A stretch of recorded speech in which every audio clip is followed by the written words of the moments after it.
श्री कुंज विहारी श्री हरिदास। दोस्तों आज मैं आपको बताने वाला हूँ गुरु दीक्षा लेने के बाद से जो कुछ नियम से, अगर आप गुरु दीक्षा लेते हो तो उसके बाद का जो नियम है, दिनचर्या है, आपको क्या पालन करना है, क्या चीजें नहीं करनी है, मैं आपको बताने वाला हूँ। तो गुरु श्री कुंज विहारी श्री हरिदास। दोस्तों वीडियो को शुरू करता हूँ। देखो, जब आपको मैं एक बेसिक से बताता हूँ, जो चीजें मैं गुरुजनों के मुख से सुना हूँ, जो जाना हूँ, वो चीज आपसे बता रहा हूँ मैं। कि देखो दोस्तों, क्या होता है, जब तक हम गुरु दीक्षा नहीं ले रहे थे ना, तो मुझे लगता है कि हम लोग एक आम इंसान रहते हैं, बिल्कुल एक आम इंसान रहते हैं। बट जिस टाइम से हम दीक्षा ले लेते हैं, उस टाइम से समझ लो कि एक हमारा आपका ना एक अलग जन्म होता है। ये बात आप ध्यान रख लो। तो गांव के लोग कुछ ऐसे होते हैं ना कि दीक्षा का मतलब कुछ समझते नहीं है। बस उनको ये रहता है चलो हम गुरुमुख हुए, गुरु दीक्षा ले लिए। बट बताया आपको, गाँव की चीजें बता रहे, मेरे आजू बाजू के लोग जो है, मैं उनकी बातें बताता, दीक्षा ले लेते हैं, पर उनके मुख से दिन भर में मैं एक बार भी प्रभु का नाम नहीं सुनता हूँ। ऐसा एक बार भी नहीं होता कि मैं उनका नाम सुनता हूँ, ऐसा कुछ नहीं रहता। बस दीक्षा ले लिए, नाम का उनको ये रहता है कि हमने दीक्षा ले लिया। बट आपको बात बताएं, जब हम आप दीक्षा लेते हैं ना, तो ये बात सालों हमारा आपका दूसरा जन्म होता है। तो अगर दूसरा जन्म होता है, और दूसरी बात ये, गुरुदेव भगवान अगर हमको आपको बना रहे, तो हमारा आपका कर्तव्य क्या है कि उनके दिखाए हुए नियमों का पालन करना। तो चलो मैं आपको बताने वाला हूँ गुरु दीक्षा लेने के बाद के कुछ नियम कैसे होते हैं। सबसे पहले जब हम गुरु को अपने वर्ण करते हैं, XYZ कहीं के भी कोई भी गुरु हो, तो जो नियम होता है, सबसे पहला नियम जो गुरु आपको नहीं बताएंगे गुरु दीक्षा के बाद में, अगर आप गुरु दीक्षा लेते हो, कहीं से भी लेते हो, तो जो गुरुदेव भगवान है हमारे, वो आपको ये नियम कभी नहीं बताएंगे। वो जो नियम मैं आपको बता रहा हूँ, वो हर किसी इंसान के दिलो दिमाग में होना चाहिए। सबसे पहला नियम क्या है, ये बात अगर आप ये नियम पकड़ लिए, तो इसके बाद से सारे नियम जो है ना, वो गुरुदेव भगवान खुद ही संभाल लेंगे, अगर आप ये नियम पकड़ लेते तो गुरु दीक्षा लेने के बाद में। तो जो नियम है सबसे मोस्ट इंपॉर्टेंट, इसको आगे चल के बताऊंगा, क्योंकि इससे हो सकता है 30-40 सेकंड लग जाए इसको बताने में, बट इसको पकड़ लोगे तो इंसान संसार में और कुछ नहीं पकड़ना रहेगा। चलो, इसके बाद के जो कुछ नियम है वो आपको मैं बताता हूँ। अगर आप गुरु दीक्षा ले लिया दोस्तों, तो उसमें नियम का सबसे पहली बात क्या है कि चीजें कोशिश करो कि, ये तो स्वाभाविक है, सबको पता होगा कि जो गलत पदार्थ है, गलत पेय जो है, जो शराब हुआ, मांस मदिरा हुआ, ये सब नहीं पीना है। और क्या चीजें होती हैं, गलत चीजें नहीं खानी है। कुछ लोग कहते हैं चलो यार कभी कभी पार्टी होता है, कभी कभी फंक्शंस होते हैं, उसमें हम खा लेते हैं। नहीं भाई, ये चीजें आपको अवॉइड करना पड़ेगा, छोड़ना पड़ेगा सच में, अगर आप सीरियस हो तो। और वरना भाई कुछ नहीं होने वाला।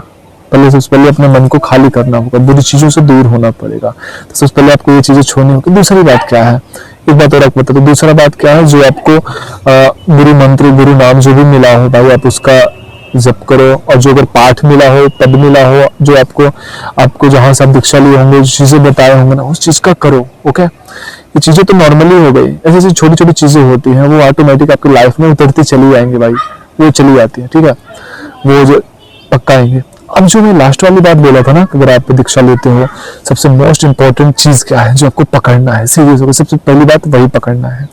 कुछ लोग होते हैं आज यहाँ से फला जगह से दीक्षा ले लेते हैं, और आगे चल के ना सीरियस मतलब किसी की और बातें सुनते हैं, किसी और के मुख से कुछ सुनते हैं, तो उनसे प्रभावित हो जाते हैं, अपने गुरुदेव भगवान से निष्ठा वो कम कर देते हैं। उनके मन में आता है कि हम अब उनसे दीक्षा ले लें। ये सबसे बड़ी भूल है आपकी, ये चीजें बिल्कुल नहीं करनी है आपको कि आज इनसे दीक्षा ले लिए, कल उनको गुरु बना लिया। नहीं भाई, नहीं नहीं नहीं नहीं नहीं, नहीं। आजीवन आप ऐसे करते रह जाओगे। ये हमारे पूज्य श्री प्रेमानंद महाराज जी कहते हैं, ऐसा नहीं है कि हम सब कुछ बता रहे भाई, कि कुछ वाले महाराज बताते हैं, कई सारे लोग बताते हैं कि ये चीजें नहीं करनी है, और हाँ नहीं करनी है। अगर हमारे गुरुदेव भगवान हमको आपको अगर वो एक्सेप्ट कर रहे हैं, तो हमारा आपका फर्ज क्या है, ये बताओ। हमारा आपका फर्ज क्या है कि हम आप उनके बिल्कुल उनके हाथों बिक जाए।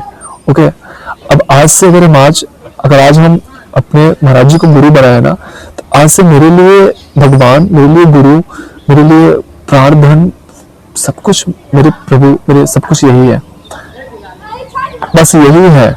अभी डांटेंगे हमको, लात भी मार के भगाएंगे, गाली भी देंगे, भाई साहब हम कहीं नहीं जाने वाले, हम यहीं पे रहेंगे। और एक बात और जो सबसे बताना चाहता था, कभी भी जो आपके गुरु, जो बुद्धि भगवान हमको आपको जो नाम दिए हैं, मंत्र दिए ना, कभी उसमें हमको आपको भेद नहीं करना है कि उनका मंत्र अच्छा होगा, उनका नाम अच्छा होगा, पूरी निष्ठा करनी है। तो मुझे लगता है गुरु दीक्षा के बाद चीजों को छोड़नी नहीं है, हमको आपको पकड़नी है। ये चीजें सबसे पहले हम गुरु समर्पित हो जाए, गुरुदेव भगवान को अच्छे से पकड़ ले, उनको दिखाए हुए नियमों को अच्छे से पकड़ ले, तो मुझे लगता है कि गुरुदेव भगवान छोटी मोटी जो गलतियां होती है उससे जी तक पहुंचा देंगे, हमको आपको क्षमा करवा देंगे। अगर हम अपने गुरु के प्रति निष्ठा भाव नहीं रखेंगे तो आप भी बताओ कैसे क्या होगा। अच्छा, मुझे लगता है कि सबसे मोस्ट इम्पोर्टेंट, सबसे जो बड़ी चीज होती है वो यही होती है कि हम आप पहले गुरुदेव भगवान के प्रति समर्पित हों और भाई जो कुछ भी हो हमारे वही हो। तो श्री कुंज बिहारी श्री हरदास, आज की वीडियो बस यही थी। अगर वीडियो अच्छी लगी तो चैनल को सब्सक्राइब, वीडियो को लाइक करना और एक बात और बता, अगर आप लोग प्यारा सा कमेंट करते हो तो मुझे सच में बहुत अच्छा लगता है।